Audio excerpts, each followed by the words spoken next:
सनातन को गाली दो, हमें क्या लेना देना है। हम जानते हो प्रभु को जिस दिन अभी एक ही तो दिए हो, 100 ही पे मारता है वो, तो हमें क्या जरूरत है उसको कुछ कहने की। जो वो कहता है कि 100 पे मैं उड़ा दूंगा, तुम आवाज ओझा कुछ मत करना जी। भाई शिशुपाल दे रहा है गाली तो भीम नाराज हो रहे हैं, तो भगवान रोक रहे हैं कि भीम भैया ये हम फर्जी में लेकर आए हैं, तो हमको अपने वाले पे भरोसा है। 100 जिस दिन क्रॉस हुआ तब तुम जाओगे। जिनको भरोसा नहीं होता वो गुस्सा हो जाते हैं। जैसे बलराम को देखोगे, वो एपिसोड देखो तो बलराम गुस्सा हो जाते हैं, शिशुपाल अरे अभी उड़ाएंगे हम इसको, इसी को मार के डेमो देना है। मस्त रहा करो, जितना मस्त रहोगे दुनिया जीतते चले जाओगे। किसी की बुराई मत करो, ये सब नियम बना लो अपने जीवन का, किसी की बुराई नहीं करनी, करनी ही नहीं। सब मैंने सीखा, मुझे बहुत काम आया। तुम दिन भर बुराई करोगे, तुम्हारा खुद का माइंड नेगेटिव हो जाएगा। उस नेगेटिव माइंड से घंटा तुमको पॉजिटिव चीजें मिलेंगी, तुमको कुछ नहीं मिलेगा, तुम भिखमंगे हो जाओगे। तुम सोचो नेगेटिव माइंड पॉजिटिव अचीवमेंट, ये कैसे हो सकता है? इसीलिए तुम कृष्ण के मुंह से उनकी किसी की बुराई नहीं सुनोगे।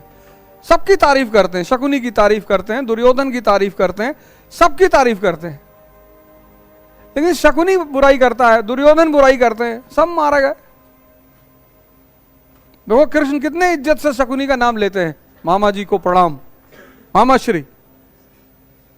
जानते हैं घोर पापी है ये, लेकिन इज्जत बहुत देते हैं, क्योंकि वो उनकी इनबिल्ट डीएनए है, उनको देना ही है।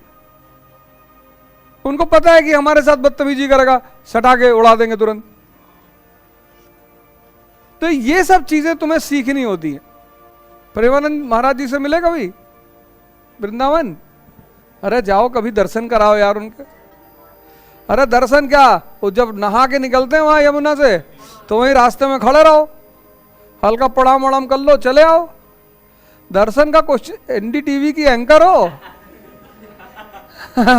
गजब आदमी हो यार। क्यों बात जरूरत है बात करने की? और तुम क्या बात करोगी? जिस बात को वो आदमी कह रहा है वहां सब जा रहे हैं, बाबूजी बाबा जी हमको ये हो गया, बाबा जी। वो डॉक्टर है, वो एक बात सुना रहे हैं सबको, जाओ सीख लो क्या कह रहे हैं वो। उल्टा नाम जपत जग जाना, वाल्मीकि भय ब्रह्म समाना। जिसके पास शक्ति है उसको तो जल चढ़ेगा ही। सूरज को देखते रहे, सुबह निकलो शहर में सब चढ़ा रहे जल। तो जैसे मुझे मन समझ में आया, ऐसे मुझे दूसरी बात यह समझ में आई कि सिर्फ अपने ऊपर काम करना है, अपने सिवा किसी पे काम ही नहीं करना।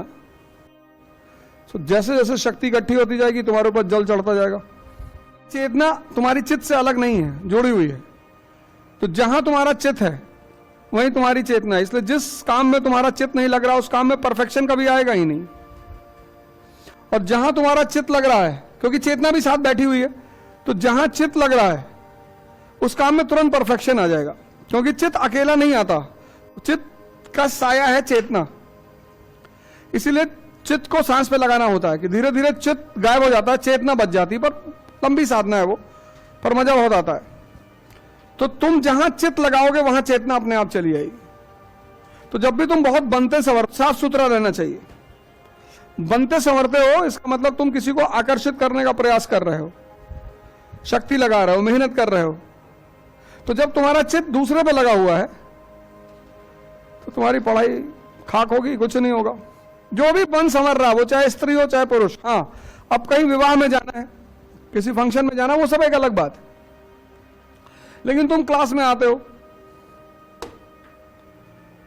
वो दोनों में से कोई भी हो, चाहे स्त्री हो चाहे पुरुष, जो भी आकर्षित करने का प्रयास कर रहा है वो अपने चित्त को बाहर फेंक रहा है। सिंपल।